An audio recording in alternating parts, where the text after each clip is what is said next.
उल्हासनगर महानगरपालिकेच्या सन 2026-27 या आर्थिक वर्षासाठीचे 997.23 कोटी रुपयाचे मूळ अंदाजपत्रक आज महासभेत सादर करण्यात आले।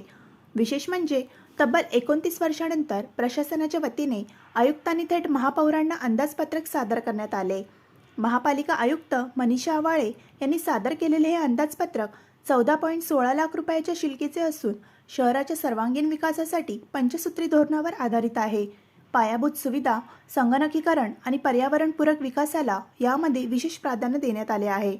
अंदाजपत्रकात एकूण 997.23 कोटी रुपयांच्या उत्पन्नाचा अंदाज व्यक्त करण्यात आला असून त्यामध्ये 587.59 कोटी महसुली आणि 285.65 कोटी भांडवली उत्पन्नाचा समावेश आहे।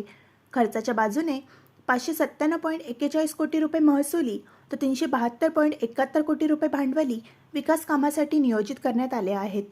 शहरातील विकास कामांना गती देण्यासाठी स्मार्ट रस्ते, स्मार्ट शाळा आणि अत्याधुनिक आरोग्य केंद्रासाठी भरीव तरतूद करण्यात आली आहे। यामध्ये रस्ते विकासासाठी 176.21 कोटी तर पाणी पुरवठा सुधारण्यासाठी 76.65 कोटी रुपयाची तरतूद करण्यात आली आहे।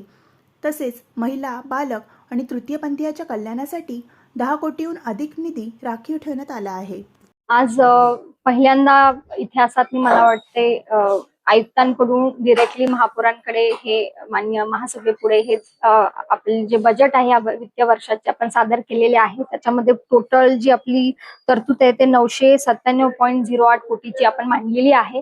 माननीय स्टँडिंग कमिटीची रचना न झाल्यामुळे ही आपण नियमाप्रमाणे ही जी प्रस्तावना आपण निवेदन जे आहे ते महासभेपुढे केलेलं आहे।